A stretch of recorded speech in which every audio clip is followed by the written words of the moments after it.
And now tonight we have him here. And so, ladies and gentlemen, let's give a rousing Seattle welcome to a brave American patriot, Christopher Bollyn. Thanks. Thank you, Jerry. No, I got this one. I have this one. Oh, you got it. Yeah. So the sound is working fine? Great. Good evening. Thank you to Jerry and Matt and Ben for arranging this on such short notice. And this was put together very quickly, so we haven't got a lot of press, so we don't have a big crowd. But that doesn't matter. The important people are here tonight, the ones that you are. I just want to start by introducing the book that I have here. I have a few copies of my book. It's called Solving 9/11, The Deception That Changed the World. Is that me? The Deception That Changed the World. Okay. This is the main book. This presents my thesis, my research, and where my research differs from most 9/11 books is that I discuss who is behind 9/11. Not so much, I don't get into the details of the various arguments and this versus that, but the evidence is here, and I show the network of people who were involved in the planning of 9/11, the carrying out of 9/11, then the non-investigation of 9/11, and then the promotion of the false myth on the American people. And that's why I have this image on the front of the book. It's the United States and Canada and North America basically in the darkness. And this book and my information is trying to shine light to disabuse the American people of what really happened on 9/11, because to this day, 13 years now, we have been living under a deception. And a nation that is deceived to that level is a nation that's enslaved. You know, we're engaging in more and more wars now. We're increasing the military action in Syria and in Iraq, everywhere. This book is the thesis in a concise form, easily read, 360 pages. There's a companion book to this one, which is a little bit larger. That's called the same title, same Library of Congress number, different subtitle. That's called Solving 9/11, the Original Articles. And it's the same thickness, but a larger format. And that book contains all of my articles that I've written about 9/11 from September 2001 through April of 2012. And that's about 135 articles that I wrote as a journalist about the investigation, about 9/11. And in that book, if you read that, this in chronological order, if you read those articles in chronological order, you will understand all of the details and all the information upon which this thesis is constructed. So those are the two books.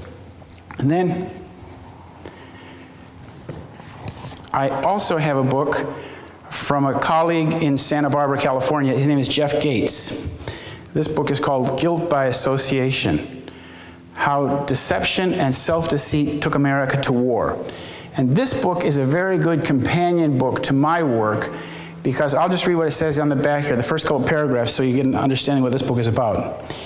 He says, "Guilt by association makes treason transparent. The corruption that plagues American politics is traced to an alliance with elites and extremists loyal to the land of Israel. Unable to rid politics of campaign finance corruption, the U.S. finds its security imperiled by those skilled at deceiving America into waging wars for the Zionist state. Tracing this corruption to criminal syndicates from the 1920s, Guilt by Association reveals how those skilled at displacing facts with beliefs wield clout from the shadows. Both deception and self-deceit play critical roles in enabling this criminality to expand its reach on a global scale." And this particular book was written in 2008, and it deals a lot with the election in 2008 between Obama and John McCain. And these guys wrote this book in Arizona. It has a lot to do with John McCain's criminality, which is very important to understanding. You know, John McCain is the leading supporter in Congress for the Zionist war agenda, I call it. And he's the one who's been pushing for the United States to get involved more deeply in Syria. You know, now that Obama is waging war in Syria, you can thank John McCain for being the firebrand that's been pushing that. Okay. Now, just a little bit about me. You heard in the introduction is that I've been studying the Middle East, Israel and Palestine for many years, almost 40 years now. And I went there the first time when I was 18 years old. I was, after high school in Chicago, I traveled, I was going on the road to India, as we did in those days. And I was in Iran in the middle of winter, in Tehran. And it was very cold, and I didn't feel like going to Afghanistan in the middle of winter. And I heard that you could go down to Israel and pick oranges on a kibbutz. So that sounded to me a little bit better than the snow in Tehran. So I went back through Turkey and Syria and Jordan, crossed the bridge into Jericho, and went to the Jordan Valley as an 18-year-old just out of high school. And then I started living on this kibbutz and experiencing the Zionist reality. And this was one of the old kibbutzim in Israel, in the Jordan Valley, by the Sea of Galilee. And these are the original kibbutzim in Israel. Degania Aleph and Bet, Afakim. I was in Afakim. And the people that created that kibbutz were mostly from Eastern Europe. They were old Lithuanian Jews, Polish Jews, Russian Jews. Very, very, very saturated in the whole Zionist propaganda. And it was interesting to see that when I would go to my girlfriend's grandmother's house on a Sabbath and sit at the coffee table, they would have books on the coffee table about Israeli history.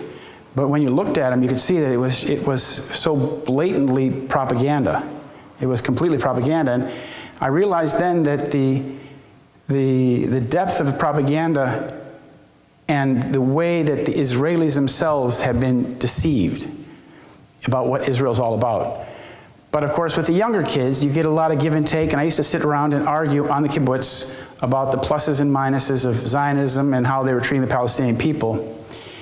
And I had a lot of experience, back and forth between Israel and Sweden. I lived in Norway in the wintertime, and I would ride my bike down to Israel in the summertime, work on the kibbutz as a lifeguard, go back to Norway in the wintertime. And when I was back in Norway, I studied Zionist history. I read books like The 13th Tribe and books about what had happened in Palestine in '48.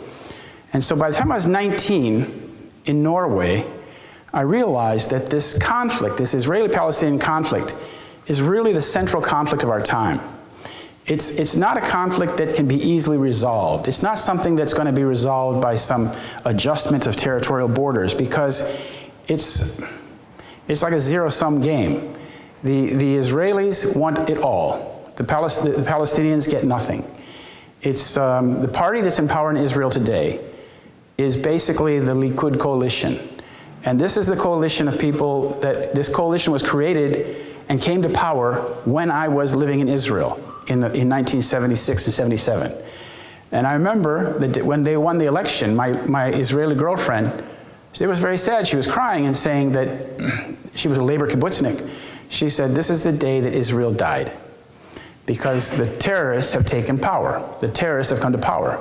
And I didn't really know what she meant by that, because my understanding of Zionist history wasn't so good as it is today. But what happened in 1977 was that Menachem Begin and Yitzhak Shamir, the former heads of the Zionist terrorist gang, the Irgun and the Lehi, the Stern gang, these two parties had created a coalition of all their former terrorist buddies. And Netanyahu's in there, the revisionist Zionists. They came to power in Israel. And this is when the plan for 9/11 began. The plan for 9/11 was in the works right away, because this party that came to power, the Likud party, as I said, was the party of the terrorists. And they used terrorism as a strategic tool to achieve their goals. And what they wanted to achieve is that Israel has no hinterland. Israel is a thin sliver on the sea. There's no hinterland for them. So what they needed is that they needed the United States military to come in and to basically fight their wars for them and to give them a buffer zone. And you can see that first happening, for example, in 1982, when the Israelis invaded Lebanon. They went up to the Litani River. They had secured southern Lebanon, and they intended to keep that area. But, and the United States and the French and the Italians were called to hold the line. You remember that. And then, of course, we had the bombing of the barracks in the airport in Beirut, and hundreds of Americans were killed, and about 100 Frenchmen were killed, and Ronald Reagan pulled the troops out. But that was the first time that Menachem Begin and his cronies tried to get the United States to provide a buffer zone for Israel. Well, it didn't work out very well, so, you know, of course the Israelis, because the Israelis cannot hold that territory. They can't hold that much land, so they need the United States to do it. So this was the plan in the 1970s. In 1979, the head of the Mossad, the man who founded the Mossad, his name is Yisrael Harel, he told an American visiting minister, who is a Zionist, that Arab terrorism will come to the United States, he said. And when it does, they will bomb your tallest building in New York City, because that's a fertility symbol. Now this he said in 1979 to Michael Evans from Texas. And you have to ask yourself, well, how did the head of the Mossad know that the Arabs planned to bomb the tallest building in New York City? I mean, where did he get that information from? This is the first inclination that we have that the Mossad was actually designing a plot to attack the World Trade Center and blame it on the Arabs. And this is exactly what happened. In my book, when you read The Deception Changed the World, you'll see that from that first articulation of the plan in 1979 by the former head of the Mossad, Yisrael Harel, through to the preparation of the plan, to the carrying out of the plan, to the covering up of the crime, and the foisting of the deception on the American public, at every single point, every single point where a decision had to be made to advance this lie, there was either an Israeli agent or an American Zionist who was beholden to the state of Israel. And right now, we are at a very critical juncture. There should be more people here in this church tonight to hear this, because our nation is facing a very serious problem now, because Obama has given up his neutrality and is going into the war to advance the Zionist agenda. By getting involved in the war in Syria, by his bombing of Iraq, by bringing troops and building a coalition, he's bringing phase 2 of this war, or phase 3. When you think about the Iraq war, you have to consider that phase 1 was in 1991. Phase 2 was the Clinton bombing campaign that went on for years. And then phase 3 was the occupation that George Bush Jr. started in 2003. So the war in Iraq has been going on now for, 23 years. And we're looking at a war, as they promised, that will go on for decades and decades and decades. But the thing is that we have been utterly deceived about the reason for this war. You know, it's like we see some videos, it's like Wag the Dog. We see some videos of some journalists apparently being beheaded, and these videos have been presented to us by an Israeli website. It comes from a group called Site Intelligence Group, which is run by an Israeli Mossad agent. Her name is Rita Katz. And she was on CNN the other day. She was explaining that one of the beheading videos, the most recent beheading video, she said, we put up on the website, on the internet, before the group even released it. She said, because we had it beforehand. So you have to ask yourself, how did this little Israeli intelligence group have a copy of the beheading video that the group itself had not even, that the bad guys had not even posted on their own website yet, had not even issued yet? How did the Israeli website already have a copy of this beheading video? You know, I submit, you know, that most likely these beheading videos have been created by Israeli intelligence for the purpose of getting the Americans fired up and ready to go to war. You know, the gas attack last year didn't work, but now this time it's worked. And so now we have, you know, the United States going further into this Israeli agenda. Now, what is the Israeli agenda for Syria? What do the Israelis want to accomplish in Iraq? They basically want to accomplish what they did in Yugoslavia, Balkanization. They want to cut Iraq into 3 pieces, partition it into a Kurdish group, a Kurdish zone in the north, a Shiite area in the south, and a Sunni area to the west. And this whole Islamic State thing is just another step in that direction. Now, there's a very interesting thing about this Islamic State. You remember John McCain, who is the subject of this book, Guilt by Association. John McCain went to Syria in May 2013. And he met in Syria with some of these rebels. There's photographs of him sitting there talking to these rebels. And one photograph in particular, he's sitting there talking to these people in a sit-down meeting, and he's talking to a man in a black shirt.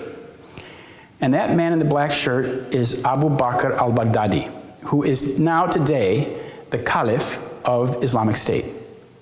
And this man had created Islamic State in Syria, ISIS, 1 month prior to this meeting with John McCain. And at the time that he met John McCain in May 2013, there was already a $10 million arrest warrant for this man put out by the US State Department. So this identity, the identification of this guy in the black shirt came up about a month ago when Terry Masson, who lives in Damascus, published this on Voltaire.net. So I said, this is very interesting. So I contacted John McCain's office to find out what they could tell me about who this man was. And I got to John McCain's head spokesperson, and I said that Terry Masson says that this man in the black shirt sitting in the front left, speaking with John McCain, is Abu Bakr al-Baghdadi, the Caliph of Islam, the Islamic State. And I said, can you tell me, can you identify who this man is that the senator is speaking to? And they wrote back the next day and they said, this man is a fighter with al-Nusra Front. But they didn't give me a name. They just said, this man is a fighter. And I said, you have to understand, I wrote back, this is an inadequate answer. You're telling me that you cannot tell me the name of the person with whom John McCain is speaking? John McCain goes to the battlefield in Syria, in Aleppo, where there's a war raging between these militias and the Syrian forces. John McCain has a meeting with these guys, about a dozen of them. He's talking to one, and he doesn't know who this person is, that his staff and the CIA or whatever, FBI haven't vetted this person. We don't know who this person is. Well, the reason why they couldn't tell me the answer is because I wrote to them, I said, if you can't tell me who this person is, I have to assume that Terry Masson is right. And it looks very similar that that's the person. But because what Terry Masson has said is that these groups are like chameleons. They change from day to day. You know, what al-Nusra Front, and al-Nusra Front is calling for an Islamic caliphate as well. So what is the difference? The difference between, you know, Islamic State and al-Nusra Front is really nothing. And now we're told, our government tells us they're gonna vet who the Syrian rebels are that they want to support. You know, how are they going to vet the rebels? They don't even speak the language.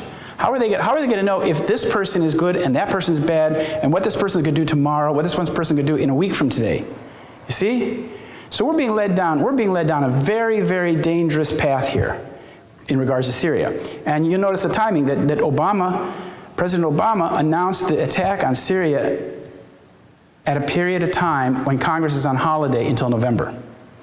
So our representatives will not have any chance to make any discussion on this until November, which means that Obama has basically a 50-day period of bombing away. And you know, I don't know what's going to happen. But we saw something very strange in July. We saw the Israelis committing a very evil act of aggression in Gaza. And you know, when they first started it, I thought, well, they'll do it maybe for 2 weeks or so. But it went on and on and on. It went on for like 50 days. And that's at great expense to the Israelis. But what they did was absolutely criminal. I don't know if you're familiar with this, but they used Palestinian kids as human shields. They bombed schools. They bombed at least 7 schools. 85% of the targets that they struck in their bombing raids were personal homes, family homes. 85% of the bombing targets were family homes. And there's videos showing how they even attacked ambulances.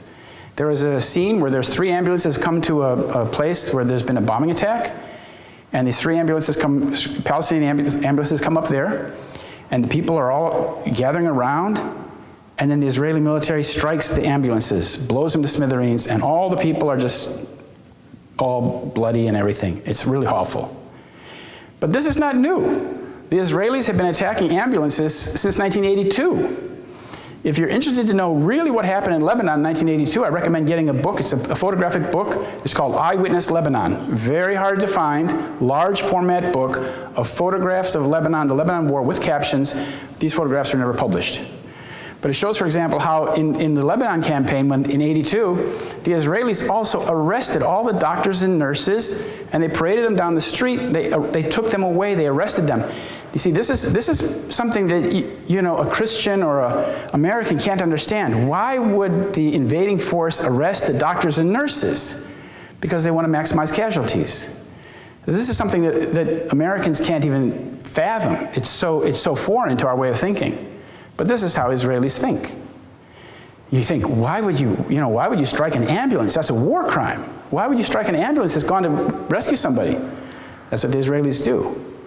And when the Israelis did this now, and with so many people having these digital cameras and being able to make videos and put them online, it came to the knowledge of the American people in July of this year how brutal and how criminal the Israeli state really is. This is something that doesn't happen very often. It happens every couple years. They do something really terrible. Like the last time they did something really terrible was, well, I guess in 2012 they bombed Gaza. But in 2008, Operation Cast Lead, if you remember that, when George Bush was just leaving office and Obama was just coming in, they bombed Gaza relentlessly, killed thousands of people. But one of the things they did that was most outrageous is that they dropped white phosphorus on people. And white phosphorus is a burning thing that when it hits your skin, it'll just keep burning through until it gets through the bone. It just doesn't stop burning. It's a hideous, hideous thing.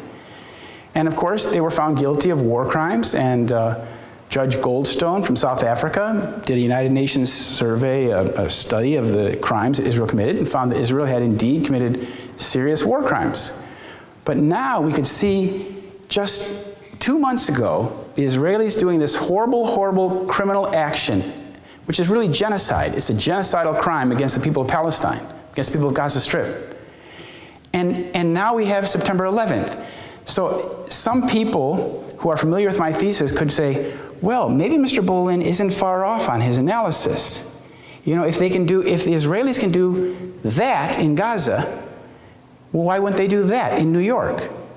You see, the thing is that most American people have lived under a great illusion about what Israel is.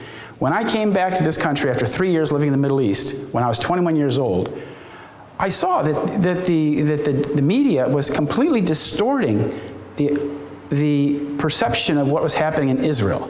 So then I would read the New York Times and the the Washington Post.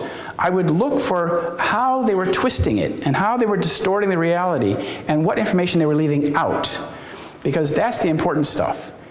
And that's how I've been reading the papers ever since, as a skeptic looking for how the Israel was being protected.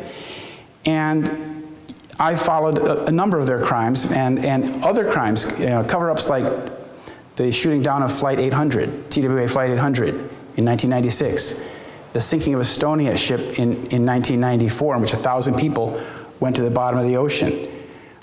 In that sinking, there's an Israeli involvement as well. And yet the government of Sweden covered it up, the death of 502 Swedish people and many, hundreds of other people, that was covered up. And this is the kind of thing this is the kind of studies that I was doing, how governments cover up atrocities like that, especially when Israel's involved. And then 9/11 happened. And when 9/11 happened, there was on the very first day, there was indications that Israel was involved, that Israel had prior knowledge. The first indication was, of course, the 5 dancing Israelis. These 5 Israeli agents who were seen clapping, videotaping, high-fiving, and clicking lighters with the burning towers behind them. They were on Jersey side of Hudson River. And these men were, on September 11th, when we were in Pennsylvania already driving home, I heard Ted Koppel came on the radio and said that the FBI is looking for 5 Middle Eastern men who were seen observing and videotaping and celebrating the attacks on the World Trade Center. And I thought, well, they might be Israelis, Middle Eastern, could be Israelis. And it turned out the next day, they were Israelis. They were captured by the FBI. First by the New Jersey police caught them. Then they were turned over to the FBI. But these 5 men turned out to be Israeli intelligence operatives. 2 of them were known to law enforcement as being Israeli Mossad agents, the Kurtzberg brothers. The other 3 were operatives. They all pretended to be moving agents. They all were like working for this dodgy Mossad front known as Urban Moving Systems in Weehawken, New Jersey. Then there was the question of the 4,000 Israelis who were supposed to be at work that day at the World Trade Center that didn't show up. I think there were 3 Israelis who died, like 1 janitor and some other guys. 3 people total died, Israelis, when there should have been 4,000 people there.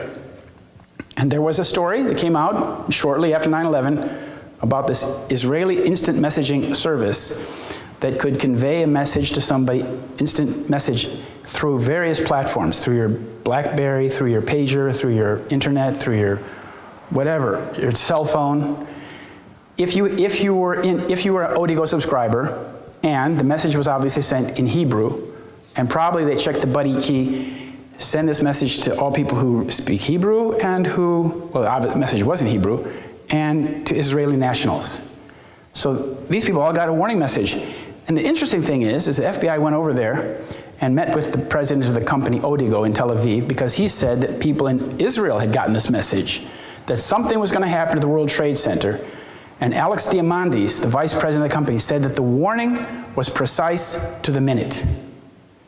So that meant that the warning said, do not go to the World Trade Center today because at 8:45, something awful is going to happen. You don't want to be there. And this story about the 4,000 Israelis, when it came out, these people on the internet would say, oh, it's Arab propaganda, this is Palestinian propaganda, la la. No, it has nothing to do with Arab propaganda. They reported it, of course, because they saw it too. But the source of this was the Israeli Foreign Ministry, who had received calls from 4,000 families asking about their loved ones. And then that report, they reported that to the Jerusalem Post, and the Jerusalem Post put it on their online edition on September 12th, 11th or 12th, I think on the 12th, must have been the 12th. And the editor of the Jerusalem Post later said that it's absolutely true, everything that we posted on that piece is correct. So these two stories, the Odigo instant messages and the 5 dancing Israelis, indicated to me that we were dealing with a case where Israel clearly had prior knowledge, but prior knowledge in such an attack means complicity. When you have that kind of prior knowledge that something's going to happen, you're involved. You're mixed into it. So, it was a pretty, even for me, it was a pretty, far out, or not far out, but it was pretty heavy thing. So I wrote about it very carefully in the beginning, and I continued doing my research, and I found connection after connection after connection. And then within a couple years, I realized that I had pinned the tail on the donkey. That this whole thing had been basically an Israeli project that the Zionist Likud had started back in 1977. And they had wanted to do it earlier. They had wanted to do it back in the 80s. But they had been stymied by a contract. They tried to get the contract for the World Trade Center, but two Mossad agents, Shalom Ben-Dor and Avi Zvi Malkin. These are the guys that kidnapped Eichmann from Argentina. These are old Mossadniks. These are old guys. They're from the beginning. And that's who you find at the architectural level of 9/11. You find guys who are now in their 80s and 90s. These are the guys that dreamed up this whole plan. And the idea of the plan is, as I said, is to bring the United States into what's called the Israeli War on Terror, and that we, the United States, will provide for Israel this security cordon, this security buffer zone, that they can live in peace, in their peace, on their piece of land. And the Americans will take out their enemies. And this is a theory, this is not a theory, this is a project that Benjamin Netanyahu was pushing in 1979, same year that the guy talked about the World Trade Center being attacked. He had a Jerusalem conference, and the Netanyahu Institute is created by Benjamin Netanyahu and his father, his late father, Ben Zion Netanyahu, born Milakovsky in Warsaw. And they called this conference, and George Bush, Papa Bush was there, and a lot of American leaders were there. And that's where they first put out this idea that the United States and the Western democracies will have to come to the Middle East and fight terrorism, that is, the terrorists that are attacking Israel, and the countries that support them. And that's where we are today. So, with that, having said that, I'd like to, if anybody has any questions, I mean, this is a good time for you to ask questions, because I've told you enough that you probably have some questions, and that's the very important give and take, you know. Does anybody have anything they'd like to ask? Yeah. Let's go ahead. Oh, yeah. Excuse me. Let's go ahead and use this, and then we'll have Christopher also repeat your question. All right. In your Solving 9/11 book, there was a lot of reference to materials, original materials, that I was hoping would come out sometime, your original research. Is that the stuff that's covered in the second book you mentioned? And yeah. we'll be able to find the original research there. Is that correct? Yeah, that's a good question. He's asking where can you find the original research that is in the thesis Solving 9/11, and that's in the book Solving 9/11, the original articles. Those are the articles. As a journalist, I wrote those with internal notes so that I explain where every source comes from inside the article. And I started writing about this on September 11th, actually. It was September 12th. And my first article was with about these 12 dancing Israelis, I think, because that story about those 12 dancing Israelis was only reported in the New Jersey paper called the Bergen Record. The Bergen Record. And the journalist his name was Paulo Lima. And what's interesting about that story is that he identifies these 5 dancing Israelis who clearly had prior knowledge. He reports that in the New Jersey newspaper, but it was not reported in any New York newspaper. Huh? Right across the river in New York City, this story was kept out of the news. Ted Koppel had issued a bulletin on September 11th talking about these 5 Israelis, 5 Middle Eastern men they were looking for. And then when they were found, nobody was interested, because they turned out to be Israelis. You see, this is what we find time and time again. This is how you see, okay, the New York papers don't report this, that must be important. Why don't the New York papers report this when it's in the Jersey? I talked to Paulo Lima, and he never revisited the subject either. It was like he was probably told by his editors, let's not write about this anymore. Similar with the BBC. There was a BBC reporter who was at the South Tower that day, and just after the buildings were struck, and he was on the news in Britain, on BBC World Television, and they asked him, what did you experience? And he said, that series of explosions that I felt, we can only guess at the human damage that was caused by those series of explosions. And all he wanted to talk about was the series of explosions that he had experienced at the South Tower. And that's all he talked about on the first day. And he never talked about it again. And he still works for BBC. You see? This is the thing. And we have lots of evidence of explosions, eyewitness evidence of explosions, lots of evidence of Israeli involvement, but our media doesn't cover that. For 13 years now.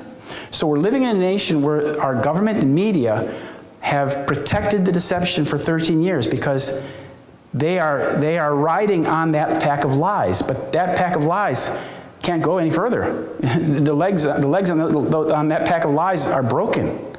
So this nation is in a very unstable position. It's not sustainable. It's not sustainable for the government to be making policies based on lies when you have like more than half the nation knowing that.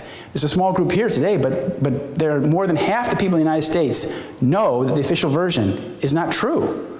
Well, how sustainable is that? Another question? Back there. Oh. I wanted to get in a word here.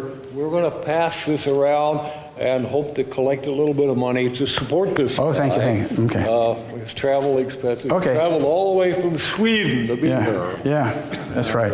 So nice to be in Ballard. It feels like Sweden. Feels like Norway. Question?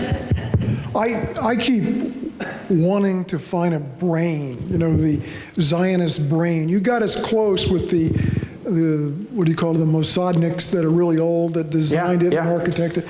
But it seems so diffuse. Who is really masterminding this, or what little cabal is masterminding it? Okay. Because our government changes. It's not the same people, so how do they do it? Okay, that's a very good question. His question is, who's at the top of this Zionist cabal that pulls this off?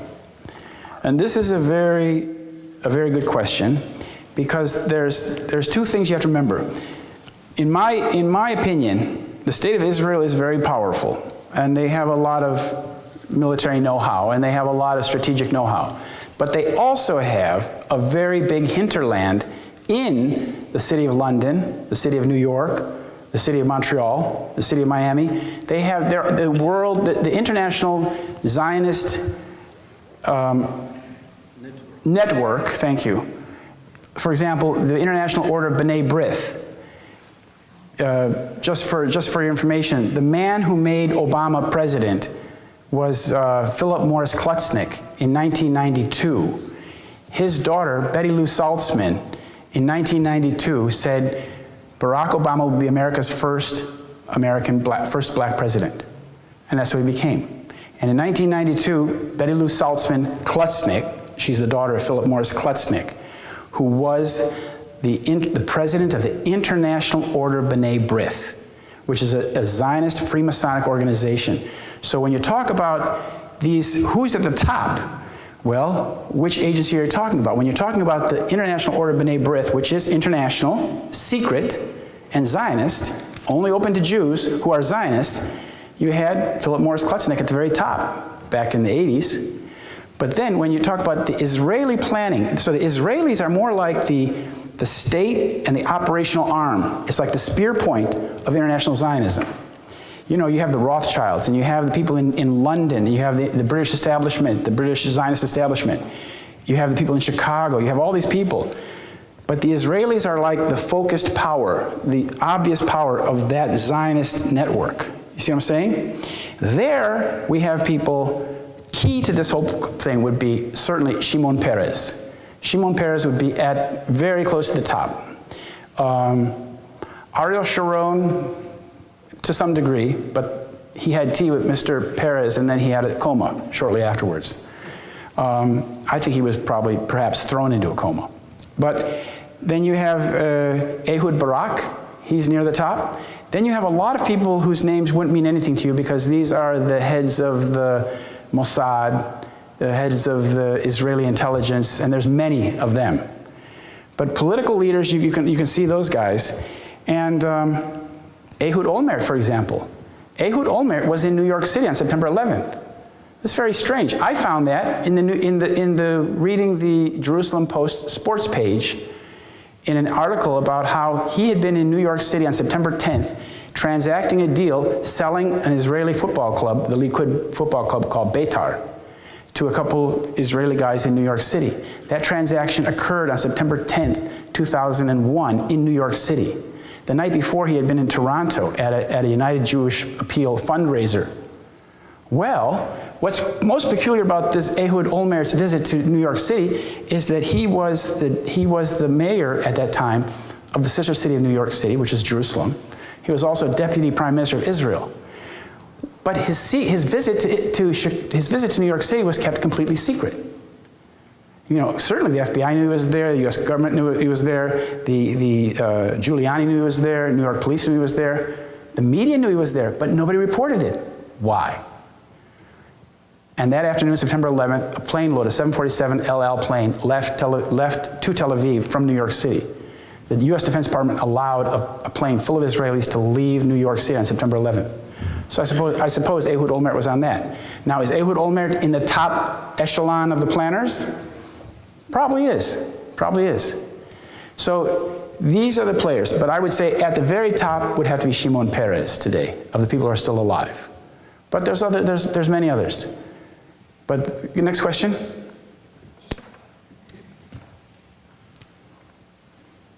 I understand that the ownership and control of the newspapers, television, and radio distribution in the United States is in the hands of 6 consolidated companies that own all these papers and stations, networks. And I also understand that many of the men who are the CEOs and boards are Jewish. Do you have any knowledge about what's the exact breakdown, and is this changing over time, or is it a fairly constant phenomenon? Or That's a very good question, because as I said, this deception is perpetuated and foisted on the American people primarily through the media.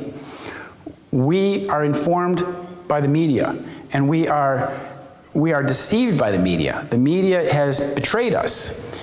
We don't have a free press in this country. And in this deception, the 9/11 deception, the primary target is the American people.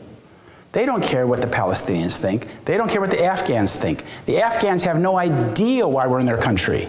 They don't think it has anything to do with, they don't know anything about 9/11. They don't understand the connection 9/11, American troops in Kabul. That means nothing to them.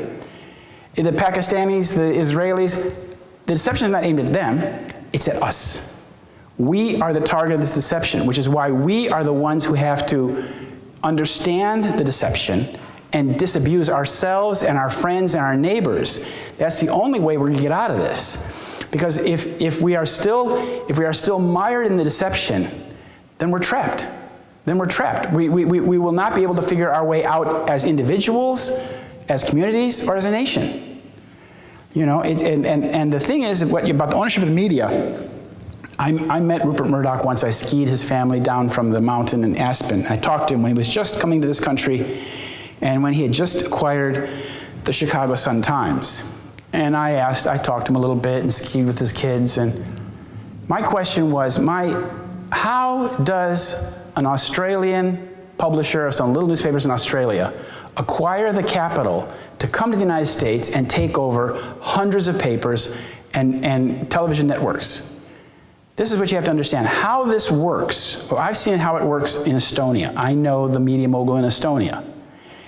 He is made rich by an outside source in Sweden and London. This outside source has created this man, he's a Jewish man in Estonia, to own all the newspapers, all the magazines in that country. So he becomes the kingmaker. And it's the same thing with Rupert Murdoch. Rupert Murdoch is an Orthodox Jew. He keeps that pretty hidden. But his mother was a lady named Green. She was an Orthodox Jew from Australia. And he was funded from the very beginning by the Rothschild Bank.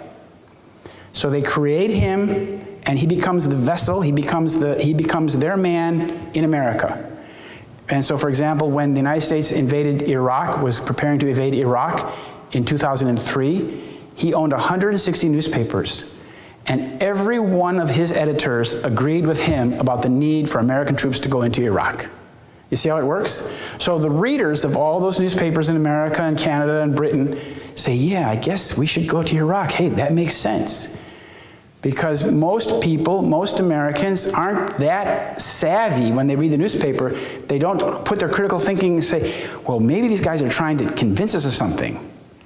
And so we've gone into these wars very blue-eyed, and we've been terribly, terribly abused. Our country's been wasted, plundered.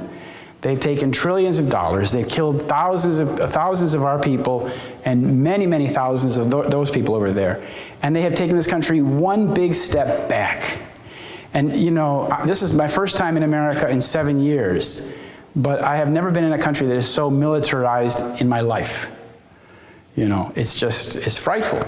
But the media is the main tool by which they occupy our minds, by how they deceive us. And I know also that I used to work for a little independent paper, so-called independent paper. The alternative media is also controlled. So it's not as simple as black and white. You say, well, I'm not going to read the New York Times, but I'm going to listen to Alex Jones. You see, you have to understand that it's not so simple. In the alternative media, there's a great deal of control too. So it means that you really have to be able to use your critical thinking skills and sift the wheat from the chaff. You have to tell for yourself what is true and what is not true. Because, like, just for example, Gordon Duff, he's got this website called Veterans Today. A lot of people read this. But a couple years ago, and you know, just recently, he attacked me, Professor Jones, and Richard Gage of Architects and Engineers. They lumped us three together as being something called thermite sniffers or something like that. They tried to make us sound that like we're lunatics, we're liars, we're lying to the American people. Because what really happened was a nuclear bomb went up and vaporized the mast on top of the North Tower. I said, good Lord. And so I wrote to Mr. Duff, and I said, Mr. Duff, this is nonsense what you write. First of all, the mast of the World Trade Center fell down, and a big piece of it is in a museum in Washington, D.C. It wasn't vaporized at all. So, I mean, what are you talking about? But the thing is that if Mr. Duff, a couple years ago on the radio, said that something like 50% of what is on Veterans Today is patently false. And he said something like 30% of what I write is also false, because if I didn't write false information, he said, I wouldn't be alive. He said that. So, and it's like, but does the reader know? Does the reader know what statement is true and what statement is false? So he's very honest. He in that sense, he's let the reader know, you know, half of the stuff on my website is false. You figure out what's true and what's false. But for a reader to play that game, you know, if you know that somebody's giving you disinformation, just put a big D on that page and remember, that's disinformation site. But that's what I'm saying is that it's not easy. It's not easy to know what's true. I'm just a simple guy. I grew up in Chicago. I was an Eagle Scout. I was an altar boy.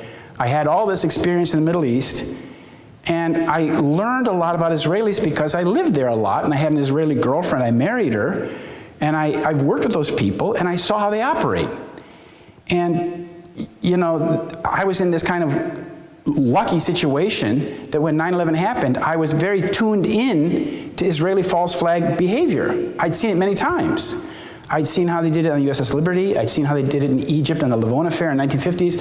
They've done it many, many times.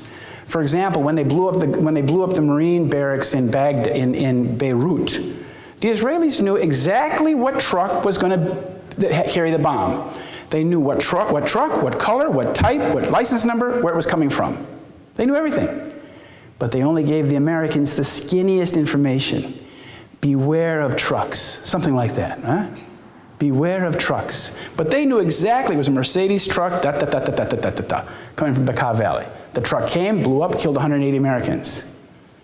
And, you know, this is how it works. Next question, please. Well, thank you for your visit here.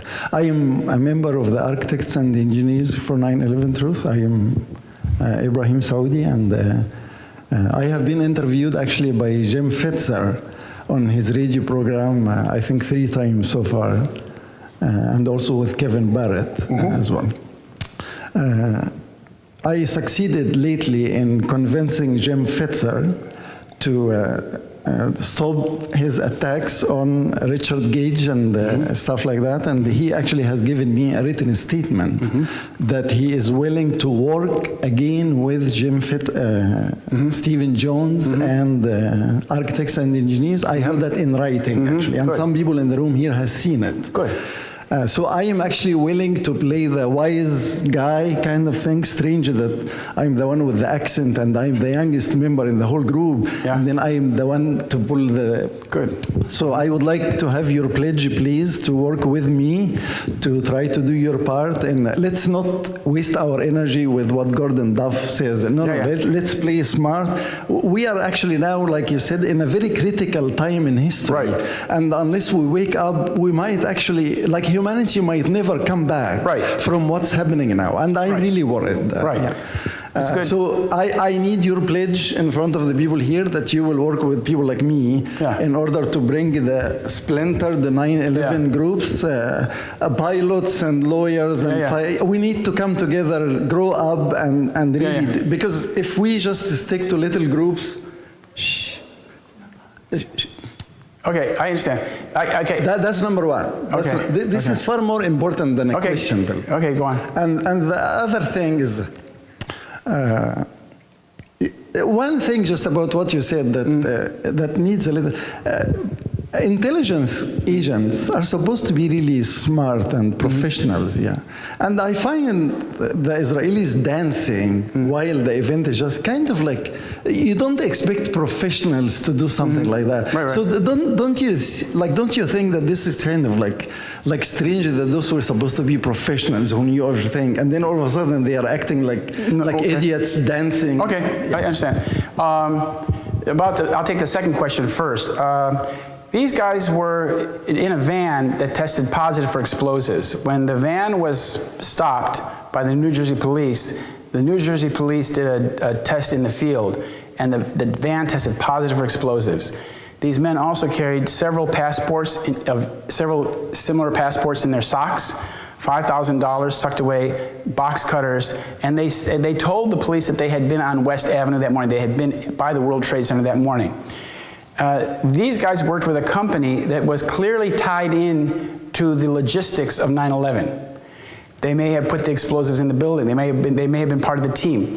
Now, when they saw the building going down, they were looking at the fruits of their work. They were looking at something that they had participated in.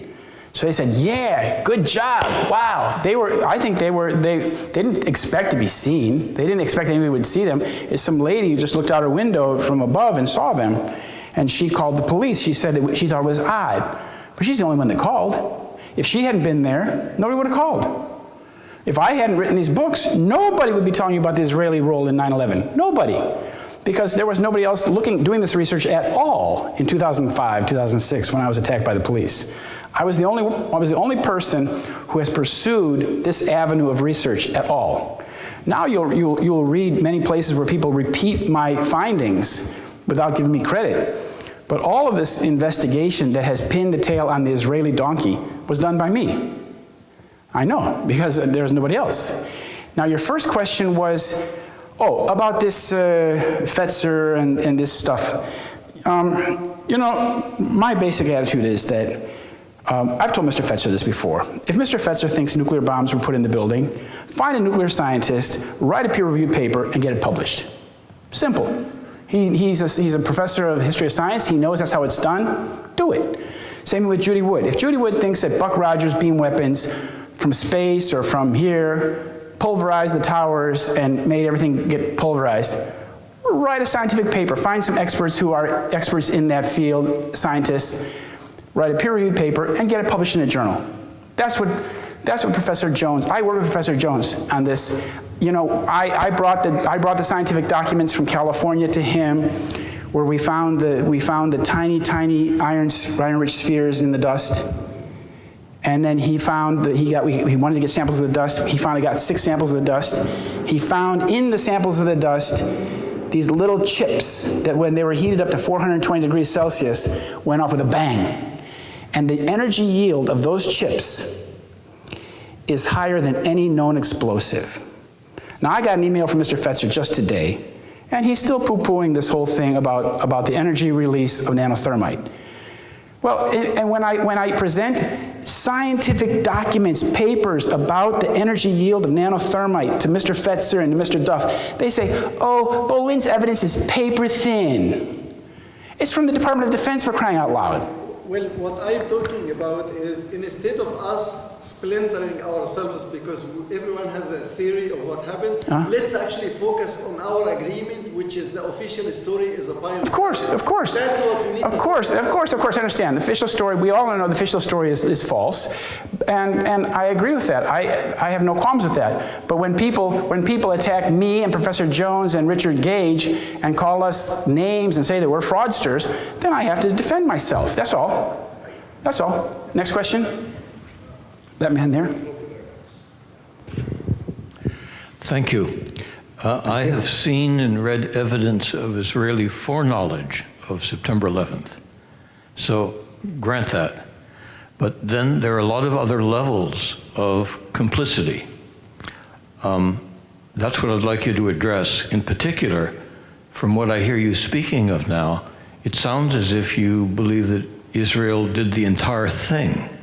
That is, took down all the buildings, controlled the drones or the airplanes or whatever was involved, without any cooperation from elites within the US government. So is that your view? Or if not, would you correct or explain what your view is? And also, if you would provide evidence for Israeli involvement beyond the level of foreknowledge. Yeah, very good. That's a very good question. He's asking about Israeli involvement in the 9/11 complot conspiracy, and does it extend further than just the prior knowledge that I've already explained?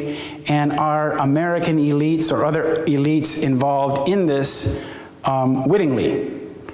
And my research has found, as I said, in this matrix, in this fabric of 9/11, at every critical juncture, you find an Israeli or you find a Zionist who's tied to the state of Israel. That is like the signature characteristic of 9/11 research.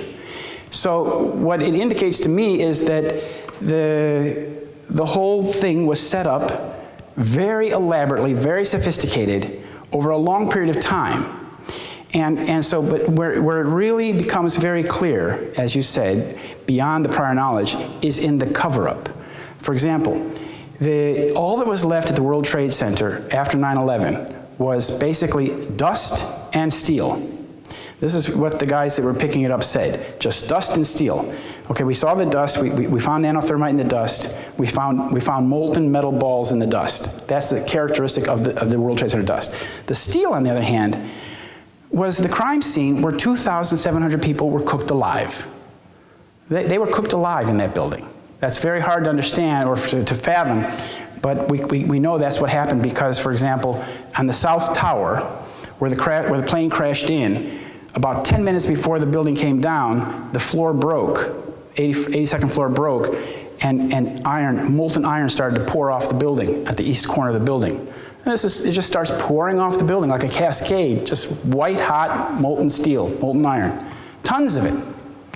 Well, that steel is at least 1,200 degrees Celsius, which means that the people who were trapped above the 82nd floor were being cooked by that 1,200 degree heat, because that heat would go right up through the ventilation shafts and the elevator shafts. Well, so we're looking at a place where 2,700 people were killed, 250 of them had to jump because it was so hot inside the building.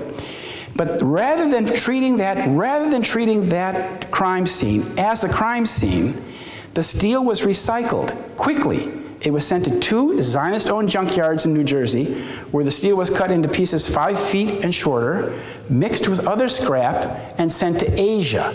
Mind you, this was being done at a time when the price of scrap steel was the lowest it had been in 50 years. And the companies, the scrap companies, are paying $25 a ton to ship it to China. It makes no sense. If you would just rather hang on to the steel until the price goes up, or you would sell it to Pennsylvania foundries where your transportation costs are minuscule compared to sending it to China. This was destruction of the evidence. Who was destroying the evidence? Michael Chertoff, who was the Assistant Attorney General, later became Homeland Security Czar. Michael Chertoff is an Israeli-American dual national. His mother was a Mossad agent, Levia Eisen. And Michael Chertoff was the person who was supposed to prosecute the crimes of 9/11, because being an act of terrorism, it falls right into his domain. He is the person who was supposed to prosecute the crime. Do you know that Michael Chertoff also prosecuted the 1993 bombing as the attorney from New Jersey? So Michael Chertoff has been involved with the 9/11 saga from 1993. So that's another one of those key players. Michael Chertoff would be one of the people who is higher than management level. He's architectural level as well. In such a false flag terrorism attack, there are three fundamental levels. There's the architectural level, the management level, and the deception, the working level.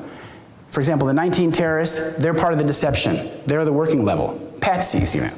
Management level is the people who manage the problem afterwards, or in the process. For example, the Judge Hellerstein in New York City.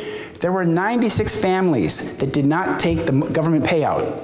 They wanted a trial. They wanted to know who killed their loved one. They wanted to know what happened that day.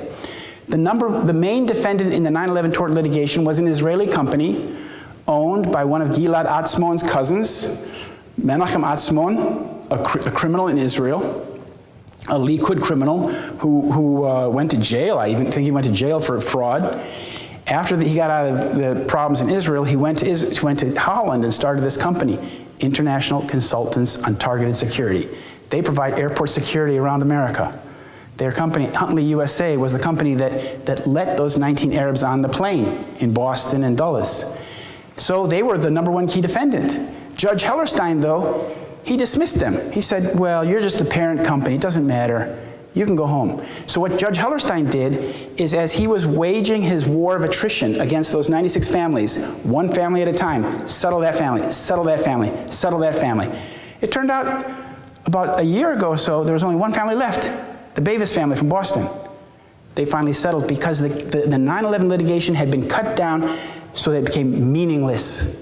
They were talking about nothing anymore. That's how they work it. Judge Hellerstein, his son lives on a settlement on the West Bank, illegal settlement. His son's an Orthodox Jew. His son is a lawyer, and he's a lawyer for the company that was the defendant in his father's litigation. This is a clear conflict of interest. His father is overseeing the case of the 9/11 tort litigation. The key defendant is ICTS, while the judge's son is in Israel working for that company as a lawyer. And the New York Times wouldn't touch it. But a lawyer in Southern California took up Ellen Mariani's case and took that to the District Appeals Court based on my evidence. And they denied the case being entered in, and they sanctioned Ellen Mariani and Bruce Leichty for being anti-Semitic for even bringing it up. Huh? Can I take the hard case? Yeah, please. The towers. Yeah. He needs the microphone. Thank you. I'd like to get to what seems to me a central kind of issue and who was behind it and how it was done, which is, I think we're agreeing, most people in the room, what I hear you say is that some kind of probably nanothermite material was used to bring down the towers. Okay, and that, In part. It's not the only thing. It's not the only thing. Okay, let's just, Yeah, even that. Right. Okay, and that had to take considerable amount of time to put into the buildings. Now, my understanding is the heads of security for the Twin Towers was George W. Bush's cousin. Okay. I'm assuming he's not Jewish. Okay. And all the work in the elevators. Okay. This seems to me, but just take that one case. Yeah. How is that done? Yeah. By Israel. Right. Good point. First of all, who made this nanothermite? That's the question. Where was it made? It was made in 2001. It was the kind of thing that was made at Livermore Lab and technical laboratories like in Texas, and there's some places in Dresden that make it, in Germany. But it's very complicated. It involves mixing materials and getting materials to line up molecule by molecule in a gel or a solid gel, and it became a paint. It was a paint what they were applying. Now, who had the capability to do that? Who put it in the building? Let's ask the basic questions first. Yes, how? First, we have Larry Silverstein obtained the contract for the buildings, the lease for 99 years. He obtained that on the 26th of July, 2001. At that point, he had control of the buildings. He had complete control of the buildings. Now, I've heard the Stratosec thing before. I know about the Stratosec company. But the actual operational security for the building was run by a company called Kroll and Associates, who were on they're part of the AIG Marsh McLennan group on the top floor. The first plane flew into Marsh McLennan's building. Marsh McLennan was headed by the son of Maurice Greenberg. It's one of the companies of the Greenberg chain. Maurice Greenberg is the guy that owned AIG, who was bailed out for $180 billion in 2008, 2009. Maurice Greenberg, he has a big chain of companies, and Marsh & McLennan was one of them. The first plane went into the computer room of Marsh & McLennan. The second plane went into the computer room of Fuji Bank. Okay, so both planes went into rooms that were secure data centers. In the Fuji Bank room, we know, I've spoken to both banks, both rooms. The Fuji Bank room is very interesting because it was a reinforced floor, and during the summer before 9/11, they had been moving in big, huge, heavy boxes, which they were told were batteries. And the technician who I spoke to said, you know, the weird thing is that they put all these heavy batteries on this reinforced floor, but the batteries were never turned on. And that's the floor that the plane went into in the South Tower. And when the plane goes into the South Tower, we see these tremendous explosions coming out the side and the front of the building. Where the plane has just gone in, we see incredible explosions coming back out here. And those explosions are creating a lot of white smoke and bright orange flame. That's thermate. That's thermate with an A. That's thermite. So somebody had access to those buildings and put in these explosives in those secure computer rooms. Now, the secure computer rooms probably played a role. They probably were acting also as a homing device for the planes, the drones, to go right into that room.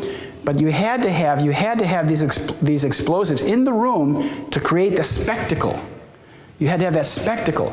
Otherwise, you would just have had the kerosene burning, with the dark orange flame and the soot, which is what we see coming out the other end of the building. But if you look at the picture of the North Tower being hit, the first building being hit, when you go home tonight, look at the pictures, or next time you have a chance, look at the plane hitting the North Tower, and you see on the left side of the building, you see a huge white cloud being shot out of the building. It looks like a gigantic cotton bale, like 3 stories high and as wide as the building. Pure white. What's creating that? That is when thermite or thermate go off, when they detonate, they create white smoke and molten iron. That's what you get.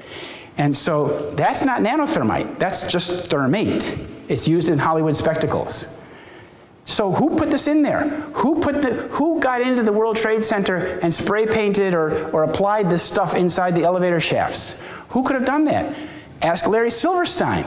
Larry Silverstein had control of the building. And people who worked in the building, they all come up to you and tell you that, like, you know, for weeks before 9/11, this whole bank of elevators was not being used. You couldn't go use it. It was blocked off. Nobody could ride in those elevators. Well, you know, the only people who can tell us who was doing that are Larry Silverstein and people that were working with Larry Silverstein, because it's his property. Now, one thing I had to tell you about when the Mossad does an operation like this, they want to own everything. They want to own the venue. They want to own everything. They have to have complete control. That's the only way they can pull off something like this, because if they don't own it, something might go wrong. And like I said, in 1986, Atwell Security of Mossad, by Shaul Eisenberg, they tried to get the contract for the World Trade Center, but only when they found out that Shalom Ben-Dor, one of those Mossad guys, had committed murder in Israel, did the Port Authority say, no, we'll tear this contract up. We won't give it to Atwell Security. Because if they had gotten the contract for security back in 1986, then 9/11 would have happened 1990, 1988, 1990, much earlier. So you see, these things were interrupted. But the nanothermite worked very well. The question is how they put it in there, I don't know. I have a very interesting article in my book about I can't get into such detail right now, but there's a company called LVI, headed by Burton Freed. Engineering News and Report reported on the 13th of September 2001 that LVI, who does pre-demolition work for controlled demolition, they go in and prepare the building. Engineering News and Report had reported That company, LVI, headed by Burton Freed, had done extensive asbestos abatement work in the towers in the year prior to 9/11. I called up Burton Freed and said, Mr. Freed, can you tell me, did you do this work as engineering report says? He says, no, it wasn't me, it was another company. So you have to track down these people and find out who's telling the truth, who's not, who did it, did he do it? I don't know. But somebody got in there, somebody put the nanothermite in there, somebody put the explosive charges in the elevator shafts, somebody put the thermite in the floors. Who did it? I don't know. That needs to be determined. Somebody has to come forward and admit. Another question? Okay. I also want to respect Christopher's time and give you about 10 more minutes for questions and then about 20 minutes for book signing and try to get out of here by 9. Are you sure? Yeah, it's a real simple question. I'd like to go with people that haven't asked questions. And then if there's you say you understand the Israeli people and mentality. Now, my feeling is that usually it's the government that's the malicious one, not the people. I had an Israeli girlfriend too back then. Do you think, is there a 9/11 truth movement in Israel? That's a good question. I doubt it. I think that there's actually a lot of people in Israel who probably know a little bit of the truth, but the Israeli bond, and especially at the higher level, is such that Israelis have a kind of code of omerta. It's a Jewish thing that you never say something about another Israeli or a Jew or anything about your country that can be any way be used against your country or your people by outsiders. It's like a code of omerta. And that's why Gilad Atzmon was speaking the other day in Seattle, and I saw him in Portland. He was giving a kind of strange lecture, but he was talking about Jewish intelligence and bell curves and things. But I asked him afterwards, because I really wanted to ask him, I've been meaning to ask him for a while, and I had the chance to meet him, if he was related to this Mr. Atzmon who owns ICTS. And he was very honest. Gilad said, yes. He's like my dad's cousin. And then I said, and then he said, and he's also related to Nathan Yellen Moore, who was the founder of Revisionist Zionists and the Irgun Party. He's another big terrorist. And he says, and Janet Yellen is related to Yellen Moore. He says Janet Yellen, so Janet Yellen is related to these Likud people. She's the head of the Federal Reserve, as you know. And then, for good measure, he said also, and I'm also related to Tzipi Livni. And that Livni is related to the Yellen family. So it's like, if my good friend Gilad Atzmon, really were serious, he wouldn't be talking about bell curves of Jewish intelligence. He'd be talking about the role of Israel in 9/11. But I'm afraid that he says he doesn't have too much communication with his family anymore, and that they don't talk too much. But he should try. He should try. I have to. Yeah, can I help you? No, I want to say something. He has a question here. No. Jerry Myers. Jerry Myers. Are you Jerry Myers? No. Oh, you look like... Just quickly, because I think Bert brings a good point, in terms of, for example, you never spoke about the Pentagon, and the Pentagon was obviously something that either the brass in the Pentagon were also compromised, or the Pentagon also was made entirely by the Mossad, which there is no really evidence for. Do you have a question? Oh yeah, okay. Well, I only have a short time to talk. I didn't talk about Shanksville. Shanksville is a huge cover-up. I didn't talk about a lot of things, but like let's maybe just very briefly talk about Shanksville. We want to talk about the Pentagon. Shanksville is something a lot of people don't understand. They showed you a hole in the ground in the reclaimed mine. They say the plane went there, right? But the actual debris was being removed about a half a mile in the woods. All the debris was being removed in the woods. So it was like a deception. We were told that the plane went here, and I went to the Somerset paper I said I wanted to talk to the newspaper about how they covered the story, and they put me in a room with a U.S. military guy who was speaking for the newspaper. And he said that you have to understand that the plane was coming so fast that when it hit the ground liquefied, and the plane was swallowed. This is U.S. Army personnel telling me this. But he said, but one wing bounced and flew in the woods about a quarter mile. Okay, that's what you say. And then I understood that the Somerset newspaper just built a new building the next year for $2 million. And when I asked the publisher of the paper, Did you ever report any of the eyewitnesses in town, there were at least a dozen, who reported seeing a U.S. military plane flying around before the plane even before it even hit? He said, no, we couldn't validate their story, so we didn't report that.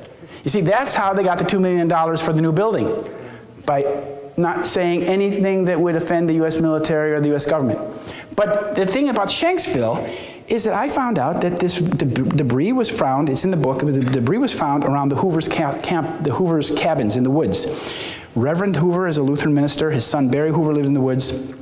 So I spoke to Mr. Hoover, the Reverend, and I said, Mr. Hoover, you know, the FBI told you couldn't stay in you had to leave your territory, you had to leave your 9 acres and let them pick up all the pieces. You said that there was luggage and human body parts everywhere. Why didn't you tell the American people that the plane didn't crash in that little ground, in the hole in the ground, but that the whole debris was in the woods? He said, well, I was trying to cooperate. You see? What? He was trying to cooperate. Because what the FBI, I know the coroner there, local coroner, in the state of Pennsylvania, the local coroner is the person who has complete control of any accident site. That man is Wally Miller. He's my age. And I talked with Wally Miller a couple times, but Wally Miller, they asked the same thing. He was doing fixing his house too. He had come into a lot of money. He was getting a new funeral home, all makeover. And the 3 guys that were painting, the Angel brothers, these boys are painting, they said, Wally, tell them what the FBI told you. And he said, okay. The FBI told him, Wally, are you going to be a team player? Are you going to cooperate? What that meant is, are you going to turn over the crash site to us? And that's what they did. So the FBI took over the crash site and the removal of all the bodies, while Wally Miller stayed at a hospitality center about 6 miles away, meeting the families and the press. Yet, then I called Wally Miller a little bit after that. I said, Wally, don't you feel badly signing death certificates for people whose bodies you never saw? He slammed down the phone. You know, he didn't like that. But that's what he did. Now, you see, this is a very important thing.